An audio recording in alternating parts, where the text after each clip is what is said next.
Esta é mais uma produção da Federação Espírita Pernambucana, para você que curte podcasts. Meus prezados irmãos, minhas irmãs, que a paz grandiosa de Deus, que a paz de Jesus possa recair sobre cada um de nós aqui presentes, espíritos encarnados e espíritos desencarnados. Trago lá de Carpina, como nosso irmão disse, que eu de lá sou, o abraço fraterno e amigo de uma casa que é a DESA, que é a Federação Centro Espírita Amor e Caridade. Uma casa que há cerca de 76 anos, lá em Carpina, divulga o Evangelho de Jesus à luz da doutrina dos Espíritos. A palestra da tarde, como nosso irmão falou, ela vai abordar uma homenagem a Amélie Boudet. Amélie Boudet foi a esposa de Allan Kardec. Foi aquele espírito que com ele caminhou 37 anos. 37 anos de um processo de dedicação afetuosa, onde com ele dividiu um pouco das tarefas que lhe coube na codificação da doutrina dos espíritos. O seu nome, Amélie Gabrielle Boudet. Amélie Boudet nasceu em Teis, lá na França. Filha única de um casal cujo pai se chamava Jean-Louis Boudet, e a sua esposa se chamava Julie Louise Lacombe. Filha única desse casal, ele era uma pessoa que trabalhava como tabelião. Ela foi a filha única do casal e tinha características muito especiais. Desde criança, ela demonstrava uma inteligência muito vivaz e, com muita facilidade, ela se dedicou àquela orientação de ensino que recebera dos pais. Os pais, além da preocupação com a educação moral de Amélie, eles não tiveram nenhum esforço, segundo a narrativa de Zéu Vantuí, eles não tiveram nenhum esforço de prepará-la para que ela fosse adequadamente educada, no sentido de obter cada vez mais conhecimentos na área da intelectualidade. Isso foi um processo natural na sua vida. Desde criança, ela assim demonstrava uma aptidão larga para o trato no campo da intelectualidade. Terminado o primário, ela foi para Paris, e em Paris ela cursou o curso normal. Em finalizando o curso normal, ela passou a ser professora das primeiras letras. Registro também, logo agora do início, e se faz necessário, que essa palestra alusiva a Amélie Boudet é uma homenagem porque ela nasceu, a data do seu nascimento foi 23 de novembro de 1795. Então, a Federação, uma espécie de homenagem a essa grande mulher, traz hoje essa oportunidade de revermos quem foi ela e o papel que ela teve na obra da codificação.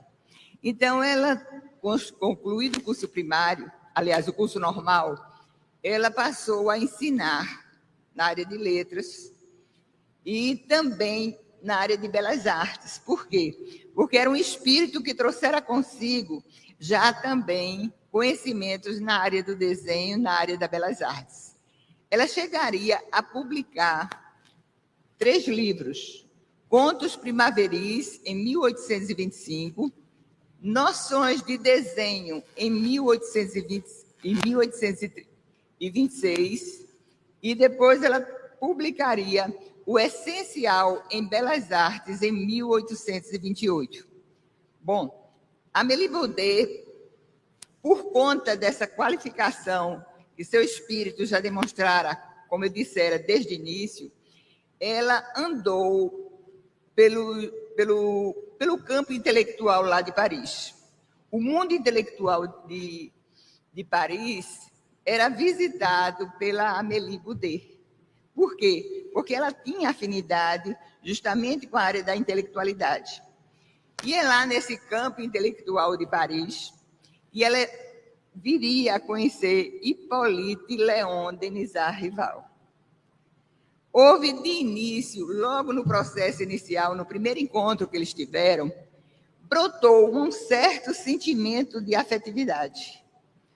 Afinidade de espíritos que, como diz Joana de Ângeles, diariamente as pessoas se encontram aqui na Terra. E se encontram, muitas vezes, para a construção de empresas afetivas. Na visão de Joana de Ângeles, quem se encontra normalmente e quem se atrai mutuamente para o estabelecimento de vínculos afetivos. Na visão de Joana de Ângeles, seriam espíritos comprometidos em existências passadas, espíritos que muitas vezes deixaram por realizar na área do conhecimento afetivo, aliás, do entendimento afetivo, vivendo essa área de uma forma equilibrada. Então, muitos parceiros que tiveram problemáticas existenciais na área da afetividade, muitas vezes se reencontram em novas roupagens físicas para que possam haver um equilíbrio nessas relações. Muitas vezes determinados concertos de algo que não foi muito bem trabalhado. Mas diz Joana de Ângeles que, na realidade, também se encontram de forma costumeira aqui na Terra espíritos que já tiveram ou iniciaram determinadas empresas, no sentido, ou determinadas atividades, no sentido de benefício a algo que sirva para o bem comum, e esses espíritos se reencontram para continuarem em novas existências, tarefas anteriormente iniciadas. Também podem se encontrar espíritos que vivem no mesmo clima de afetividade e afinidade espiritual. Sem qualquer medo de que possamos errar na nossa observação, Amélie Boudet e Hippolyte Léon Denisard Rival foi um casal que se encontrou no mundo intelectual de Paris, porque havia entre eles uma grande afinidade espiritual. Recolhemos há poucos dias uma carta que ele enviaria para a sua querida, já poderíamos dizer, a sua querida Gabi, onde ele demonstra para ela o sentimento afetivo que brotou entre ele em relação a ela desde o primeiro encontro. E na carta é dita: feliz Kardec se manifesta agradecendo pela permissão de poder trocar cartas diretamente com a sua namorada. Ela era 9 anos mais velha que ele. No entanto, ela era portadora de uma jovialidade tão grande e não se observava, tendo os dois assim juntos, observando o perfil físico dos dois, não se percebia que ela era 9 anos mais velha que ele. Então, nessa primeira carta que ele escreve para ela, ele diz da sua felicidade por encontrá-la. E ele pede permissão de poder trocar cartas diretamente com a sua namorada. Sua franqueza e a forma direta de lidar com suas questões mais íntimas será a marca registrada que o acompanhará no intenso trabalho que dará corpo à codificação da doutrina espírita anos depois. Quando Kardec escreveu esta carta, a primeira carta, que ele estava com 27 anos de idade e ela contava 36. Casaram-se em 9 de fevereiro de 1832 e permaneceram unidos 37 anos, até a desencarnação do codificador em 31 de março de 1869. Aí ele transmite para ela que a sua mãe acabara de receber a resposta do Senhor, seu pai, a solicitação feita por mim através dela. Apresso-me em aproveitar dessa permissão que ele me concedeu para vos exprimir diretamente toda a alegria que esse consentimento me proporcionou. E quanto feliz eu seria que a vossa determinação pessoal corresponda à minha expectativa. Foi um período muito curto que eles tiveram de namoro, e no dia 9 de fevereiro de 1832 eles casaram. Ela, de acordo com a narrativa de Zeu Van Tuyl, um livro que foi publicado pela Federação, editado pela Federação Espírita Brasileira. O título desse livro é Os Grandes Vultos do Espiritismo no Brasil, mas ele inseriu ali a biografia de Amélie Boudet. Nós vamos observar que ela teve uma atração muito forte por Allan Kardec. Aliás, vamos ainda chamá-lo de Hippolyte Léon Denis Rivail, ou Rival, como alguns chamam, porque até então ele ainda não houvera se aproximado da doutrina espírita, e ela o conhece como Hippolyte, como professor Hippolyte Denis Rivail. Então, ela tem uma atração especial por ele. Por quê? Diria Zeus Van Tuyl, porque chamou-lhe a atenção a forma polida e reta dele agir, e também a forma séria e culta que caracterizava os atos de Allan Kardec. Hippolyte, né? Muito bem. Em contrapartida, ele admirou a maneira suave e delicada que caracterizava a maneira dela se portar. O casamento se deu, e ele que trouxera da Suíça um plano, ele que convivera com Pestalozzi, foi aluno de Pestalozzi, ele trouxe consigo um projeto para a França de abrir cursos para que ensinasse a crianças e também a jovens. Ela, de pronto, se associa a esse ideal do Hippolyte Léon Denis Rivail. Associa-se a esse ideal. Cursos gratuitos são proporcionados a adolescentes e jovens lá na França. E a gente observa que, desde aí, não apenas eles se afinizavam como marido e mulher, mas como parceiros de um grande empreendimento intelectual e solidário que ele começava ali a fazer. Anos, porém, após o curso técnico fundado por ele estar a funcionar lá em Paris, acontece um processo de falência comercial. O curso entrou num processo de liquidação e eles passaram a ter dificuldades financeiras. Mas Zeu Van Tuyl, ele passa-nos a informar qual foi a reação de Amélie Boudet. Ela era uma jovem mulher que trazia consigo características muito especiais que a gente precisa registrar. Era uma pessoa corajosa, era uma pessoa resignada e era uma pessoa que trazia dentro de si, aquele processo de caridade. Então, compreensiva e resignada e também corajosa, ela ali esteve junto do esposo. Eles estavam falidos do ponto de vista comercial. No entanto, ele trazia habilidades na área da contabilidade e ele resolveu, então, executar um trabalho nessa área da contabilidade, prestando assistência contábil às empresas. E, enquanto ele trabalhava nessa área, ela ministrava aulas e também ela dava um aporte, porque à noite, diz Zeu Van Tuyl, ao invés dos dois descansarem, porque fazia jus a horas de descanso, ela dava um apoio para que ele pudesse escrever novos livros. Porque ele já houvera apresentado à sociedade parisiense muitos títulos didáticos. No entanto, agora era uma questão de sobrevivência. Ele continuava a produzir novos livros. Esses livros tiveram uma grande aceitação, não apenas em escolas, como em universidades francesas. E a partir dessa cooperação que ela lhe dava no apoio, e aí eu registro, estudando a biografia de Amélie Boudet, o apoio emocional que ela lhe dava.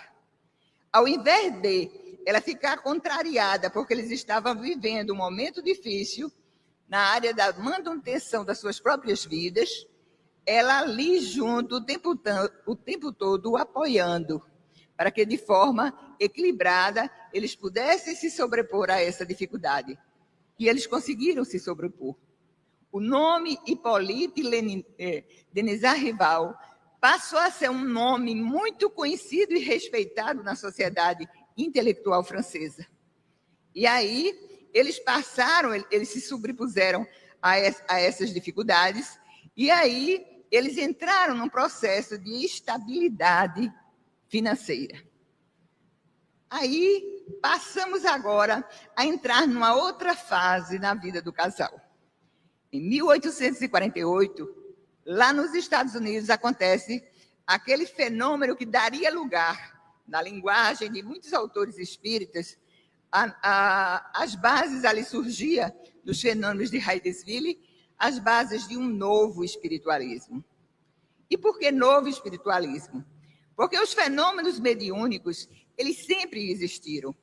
No entanto, quando se deu partida à observação, à análise daquilo que estava a acontecer em Hydesville, a sociedade como um todo, eu diria mais, a humanidade, tomou conhecimento e pôde analisar a questão dos fatos como se davam na área do intercâmbio mediúnico. As meninas que começaram a intercambiar, a tratar com os espíritos, elas foram observadas, elas foram objetos de análise, de comissões, para ver se o fato era verdadeiro, se elas estavam a se comunicar com os espíritos ou não. O que é que aconteceu depois que chegaram à conclusão que ali existiam espíritos? Aquele fato que acontecera nos Estados Unidos passou para a Europa. E lá, chegando na Europa, chega em Paris.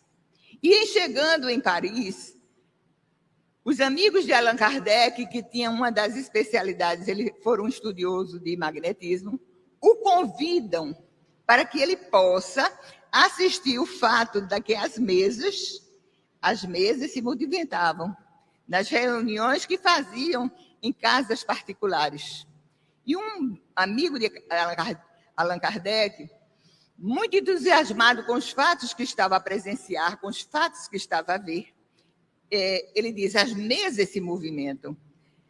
E o professor Hippolyte Denisard Rival disse, não, o fluido magnético, quando ele é acionado, pode mover objetos. Não vejo nada que possa despertar a minha atenção em observar esses fatos. Mas os fatos eram bem fortes e despertavam a atenção das pessoas. Um novo convite foi feito. E ele, em observando que verdadeiramente existiam fatos que precisavam ser analisados ali, ele começou a analisá-los. E ao analisar, o primeiro grande questionamento que ele se fez foi o seguinte: será que aí não existe mistificação? O segundo outro questionamento, será que aí não existe uma lei física que eu desconheço? Foi estudar.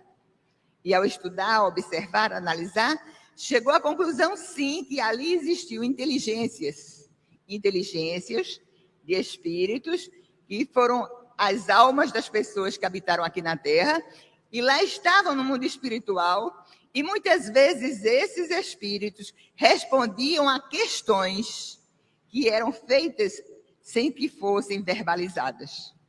Encantou-se com isso. Chegou à conclusão que ali estava uma resposta para o grande questionamento da humanidade. E aí, ele se dispôs cada vez mais a se dedicar ao estudo. É quando Amélie Boudet chegaria também junto dele. E ao chegar junto dele, ao invés de combater, ao invés de criticar, diz Evantuil, com alegria emotiva, ou seja, visitada pela emoção da alegria, ela passou também ali com ele a compartilhar das observações, dos estudos e das análises.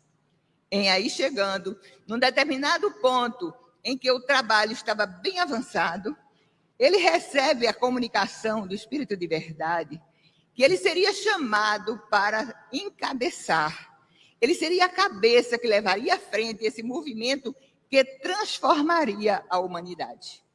E a comunicação que o Espírito de verdade lhe passa, gente, é o tipo de comunicação que, se ele não fosse, e aí destacamos, se ele não fosse um cientista, um homem também muito determinado, tal qual ela o era, porque ela foi uma pessoa também muito, muito corajosa e determinada, ele não levaria à frente essa missão da codificação.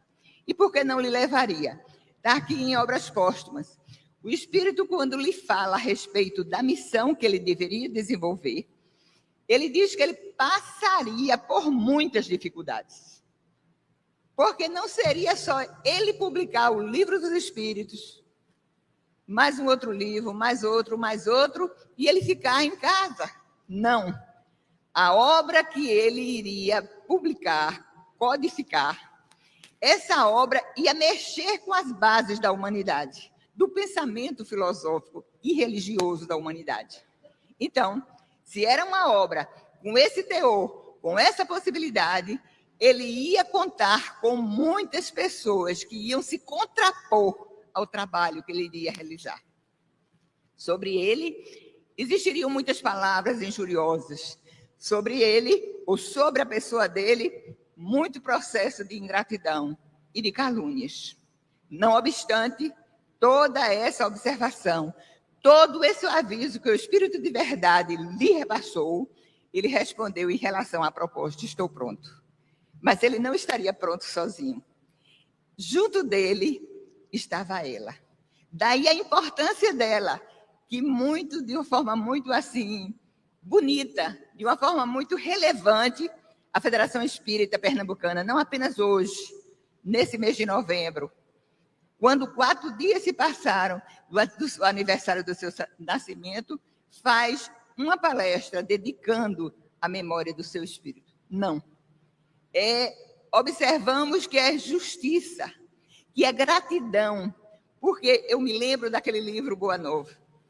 E naquele livro Boa Nova, e por que eu me lembro? Porque os ataques foram tão grandes a Allan Kardec, tão grandes, que tem um livro denominado Viagem Espírita, em 1862. Se vocês gostam de ler, se vocês querem saber um pouco da vida de Allan Kardec, como ele reagia aos fatos que lhe eram endereçados, foram tantas injúrias, foram tantas controvérsias criadas em torno da personalidade dele e como ele reagia.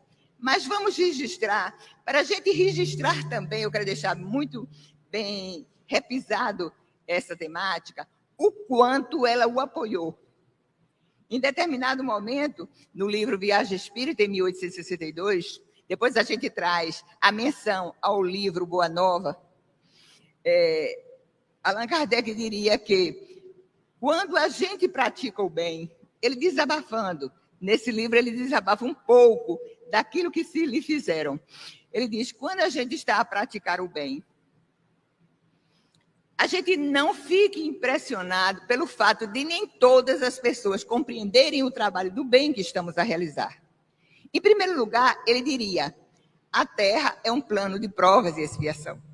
Muito bem, se a Terra é um plano de provas e expiações, os espíritos que povoamos a Terra somos espíritos imperfeitos. E muitas vezes, um espírito imperfeito, não tendo a coragem de praticar o bem, ele passa a ter ciúme de quem tem a disposição de fazê-lo. Aí ele traz como exemplo o próprio Jesus. 100 vezes valendo muito mais do que ele, Jesus foi atacado. Então, continuemos, dizia Allan Kardec, porque aí ele já usava o pseudônimo Allan Kardec, ele dizia, continuemos a trabalhar pelo bem. Porque é natural a reação daqueles outros que, não fazendo bem, criticam quem está a fazê-lo. Em outro momento, ele era criticado, gente. Vocês podem pensar, por que ele era tão criticado? Ele era criticado por outros religiosos. Por quê? Porque o espiritismo ia mexer nas bases do dogmatismo religioso. O espiritismo mexeu por exemplo, para a gente trocar em miúdos, mexeu naquela questão da salvação, que se diria que para se salvar a pessoa poderia pagar penitências e fazer isso e fazer aquilo. Toda essa construção religiosa e dogmática, o Espiritismo traria novas orientações. Então, havia reações por parte de outros religiosos, bem como também daqueles que seguiam o Espiritismo, que muitas vezes não gostava do ritmo que Allan Kardec imprimia no movimento que ele estava a comandar. E o que é que faziam mais? Aí ele registra. Muitas pedras apareceram no meu caminho, ou aparecem. Só que, dizia ele, passo por cima de todas elas, e muitas vezes são pedras pesadas. Mas ele tinha tanta consciência do dever retamente cumprido, que ele sempre procurou, por esse caminho, enveredar, que ele dizia, não ocupo nenhuma posição que possa me ser retirada. Não devo nada que possa ser cobrado. Nem ambiciono também qualquer coisa que alguém possa me negar. O que afirmo aqui na Sociedade Espírita de Paris, eu afirmo em qualquer lugar. E ninguém poderá dizer que eu, na Revista Espírita, eu faça menção a qualquer pessoa que me fez oposição. Muito bem. Ladeando ele estava Amélie. E a Amélie, o que fazia? Ela fazia aquele trabalho que eu dizia a vocês, que ia mencionar no livro Boa Nova, quando existe um capítulo chamado Perdão. Nesse capítulo, os discípulos perguntam a Jesus quantas vezes nós devemos perdoar. Pergunta feita por Pedro. Jesus, não apenas 7 vezes, mas 70 vezes 7 vezes. O diálogo prossegue, e ao prosseguir, Pedro perguntaria a Jesus, e para perdoar, a gente não deve desejar que a pessoa ela tenha se transformado para que a gente possa dar o perdão à pessoa? E a resposta assinalada pelo irmão X é a seguinte, que nós precisamos, nada poderá ser feito se a gente não der o primeiro passo. E nós precisamos, para que possamos bem trabalhar, ter paz de espírito. Esse apoio afetivo que Amélie Boudet dava a Allan Kardec. Tem um livro, Kardec na Intimidade, onde Roque Jacinto, ele nos conta que, determinado dia, ela trazia uma comunicação do médico, Dr. Demeure, que era um médico de Allan Kardec, e nessa comunicação que ele passava para Allan Kardec, ele dizia, se cuide. Não entre no processo de exaustão por conta de tanto trabalho. E ela chega interrompendo lá no escritório onde ele estava a trabalhar, e ela dizia, peço-lhe desculpas porque eu interrompo. Mas eu estou preocupada com essa carta que fala que você está trabalhando demais, e você trabalhando demais, você pode abreviar os seus dias de vida aqui na Terra. Mas ele não se importava com isso, porque ele tinha um objetivo maior. Era terminar as 5 obras da codificação, né? Ele queria deixar todo o trabalho da codificação realizado, para que não inserissem dentro do contexto dessas obras alguma coisa que fosse desfigurar a essência do Espiritismo que ele ali queria codificar. Então, a gente vê a presença de Amélie Boudet apoiando o nascedouro de todas essas obras, apoiando afetivamente, apoiando intelectualmente. Por quê? Porque ela estava ali como alguém que, aqueles que escreveram sobre ela era secretária de Allan Kardec. Ela se dava o trabalho de recebendo as correspondências que lhe eram endereçadas. Ela respondia junto com ele. Ela o acompanhava sempre que podia as viagens espíritas que ele empreendeu, não apenas no território francês, mas também na Bélgica e também na Suíça. E ela foi aquela pessoa com quem ele pôde contar verdadeiramente para codificar a obra e também dar possibilidades de ele trazer para o mundo espírita a Revista Espírita. O Livro dos Espíritos foi apresentado à humanidade no dia 18 de abril de 1857. No dia 1º de janeiro de 1858, ele faria o quê? Ele traria a lume o primeiro volume da Revista Espírita. O Espiritismo sendo ciência, filosofia e religião. Para atender esse lado científico do Espiritismo, era preciso que houvesse a publicação de uma revista. Daí ele ter criado. E ele diria, conversando com ela, a revista precisa ser séria e agradável. Séria, para que possa atender a curiosidade das pessoas cultas e seja uma revista agradável, para que essa revista possa despertar a atenção das pessoas que não têm tanta intelectualidade. E foi ela, aquele braço direito com que ele contou. Porque ele contou também, e a gente ressalta tanto esse braço direito que ela foi na vida de Allan Kardec. Porque muitas vezes havia sessões em que Allan Kardec recebia muitas cartas, mensagens que pediam que fossem publicadas. E era preciso haver uma seleção. Porque na visão de Allan Kardec, nem tudo que eles recebiam para publicar na revista merecia publicar. Então, ela foi esse apoio constante na vida do codificador. Quando foi apresentado o Livro dos Espíritos, só em abril de 1857, somente no ano de 1858, janeiro a publicação da revista, abril de 1858, é que foi criada a Sociedade Espírita de Paris. Muito bem. E aí os espíritas se reuniam aonde? Se reuniam na casa do codificador. A casa já não dava tantas pessoas que queriam participar das reuniões e assiná-las eu vantuil.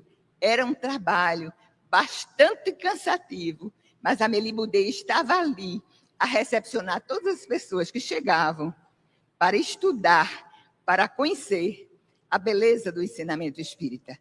31 de março de 1869. De forma repentina, Allan Kardec voltaria para o mundo espiritual. Não estava preparada a Amélie Boudet, não estava. E lá no velório de Allan Kardec, representando o pensamento de Amélie Boudet, um senhor chamado Miller falaria.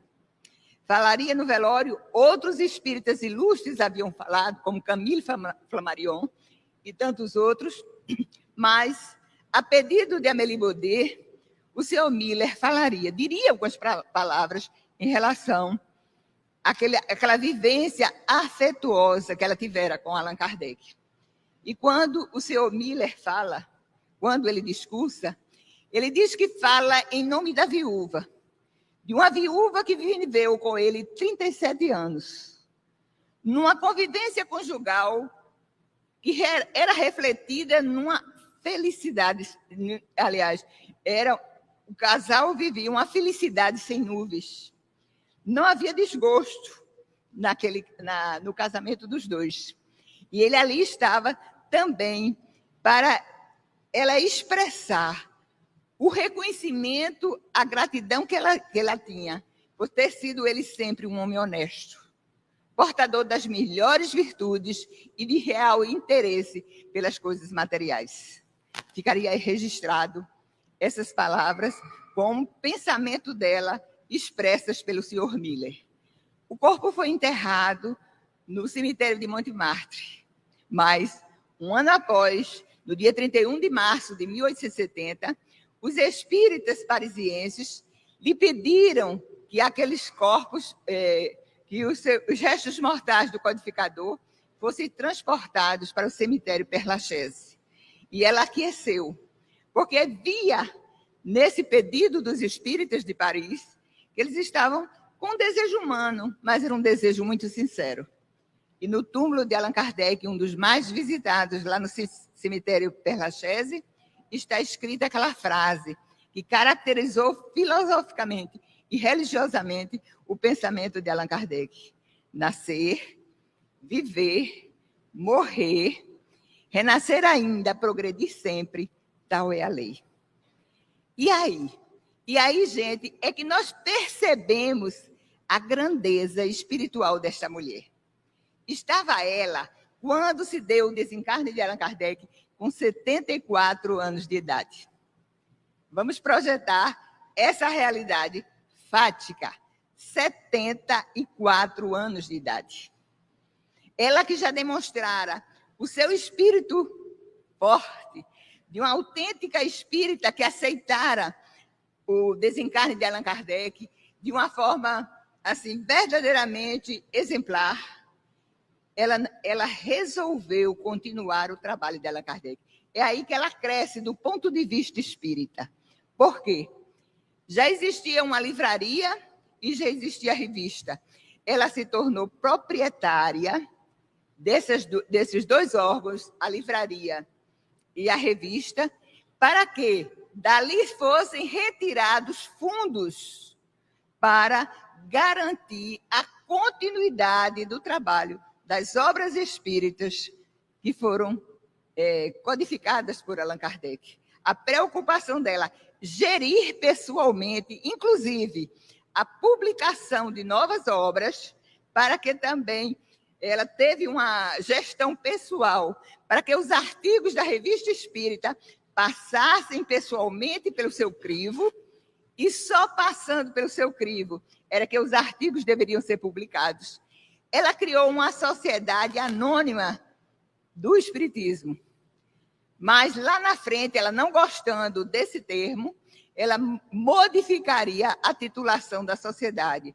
Sociedade para manutenção, para o custeio das obras de Allan Kardec.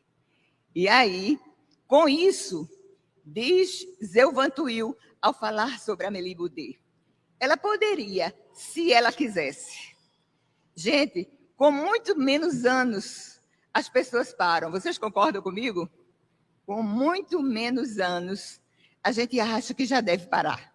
Já estamos cansados, já fizemos muito, eu acho que está na hora de parar. 74 anos de idade. Ela poderia, mas ela tinha uma consciência da responsabilidade de continuar, de dar vitalidade ao trabalho iniciado por Allan Kardec. Ela sabia, ela tinha certeza que Allan Kardec precisava dela. Então, ela não fugiu à tarefa.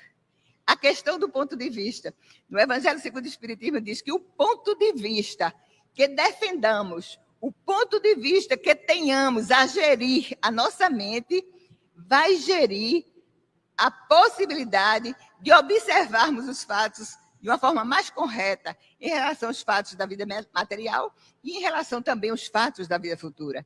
Então, foi esse pensamento matriz que fez com que aquela senhora de 74 anos não parasse.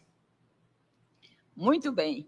No dia 21 de janeiro de 1883, com 87 anos de idade, volta Amélie Boudet para o mundo espiritual. Dizem aqueles que escreveram sobre ela que ela partiu com aquele sorriso suave e meigo que a caracterizava. Partiu tranquila. E, desta feita, quem vai falar no seu velório? Vários espíritas se pronunciaram, e entre eles Lemarie. Lemarie fala a respeito daquilo que caracterizava verdadeiramente o perfil psicológico daquela mulher.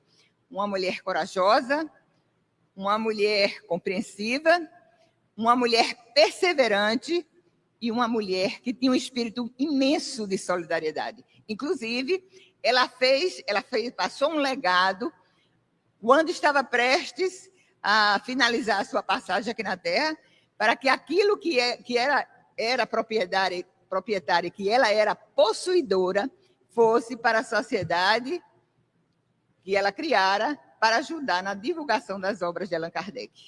Uma pessoa parente dela, uma pessoa já idosa e seus filhos quiseram confiscar esse legado, dizendo que não era um legado correto do ponto de vista jurídico, porque ela já estava de avançada idade.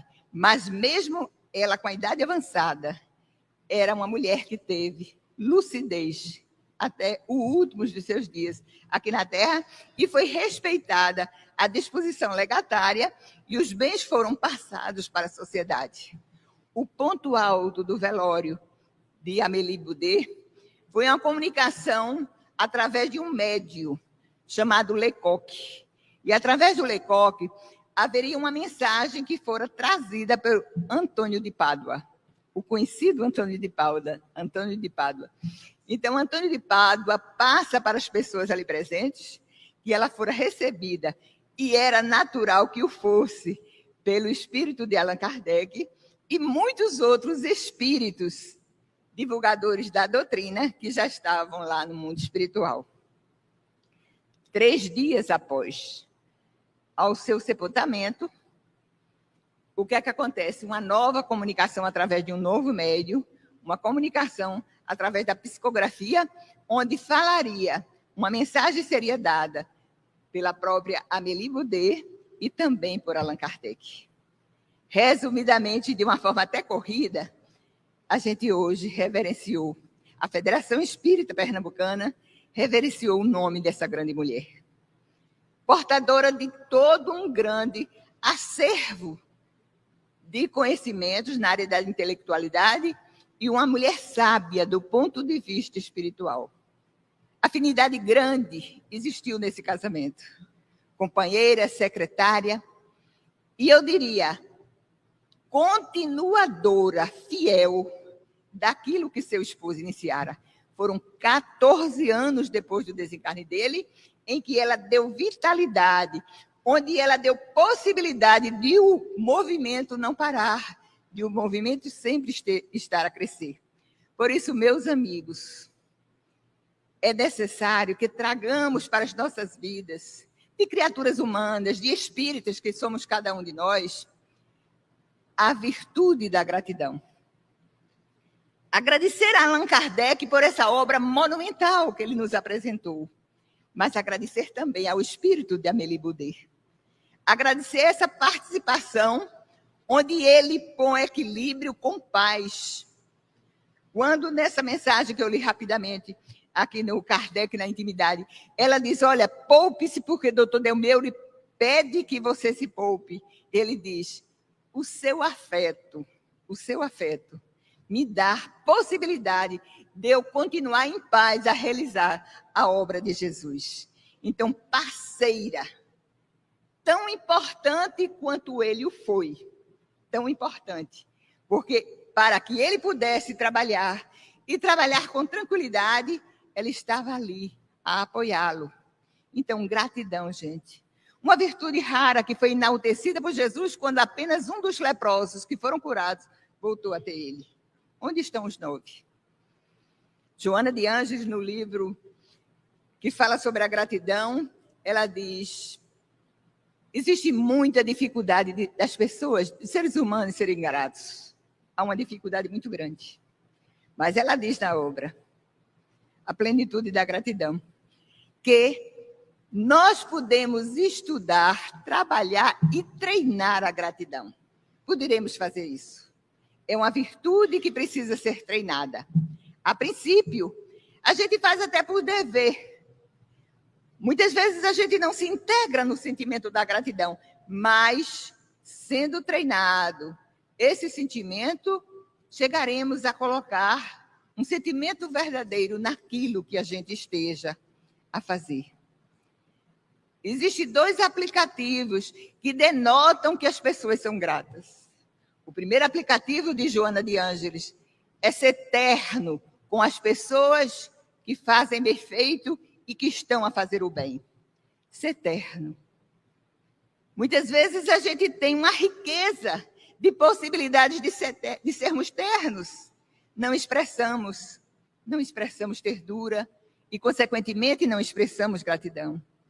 E outra forma, outro aplicativo que a gente deva fazer em relação a essa virtude da gratidão é a gente ter uma participação ativa no processo do crescimento da sociedade. Recebemos tanto de tantas pessoas da sociedade, e aí eu trago para a nossa realidade espírita. Recebemos tanto através do espiritismo, e fica a pergunta na tarde de hoje. o que é que, de gratidão, em relação à doutrina espírita, em relação ao codificador, em relação a Mélie Boudet, estamos a fazer. Da questão 573 do Livro dos Espíritos, Allan Kardec pergunta aos espíritos que o dirigiram na obra: qual é a missão do homem encarnado na Terra? Vocês já se perguntaram? Resposta está lá no Livro dos Espíritos, na questão 573. É ajudar a instruir os homens. É ajudar o progresso dos homens e também as instituições, de forma direta e de forma material. Então, observando o rastro de luminosidade que esses espíritos por cada um de nós fez. E, gente, paremos para pensar. Não fosse a doutrina dos espíritos, o que seria de cada um de nós?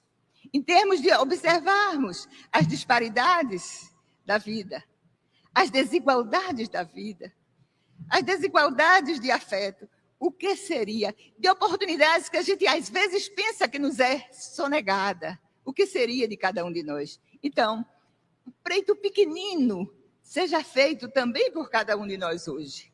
Agradeçamos a doutrina espírita, agradeçamos a Allan Kardec e coloquemos nas nossas mentes o trabalho grandioso dessa mulher que com ele esteve, para que ele pudesse ter paz para realizar a grande obra que ele realizou e que ele empreendeu. Muita paz para todos. Você ouviu o podcast da Federação Espírita Pernambucana.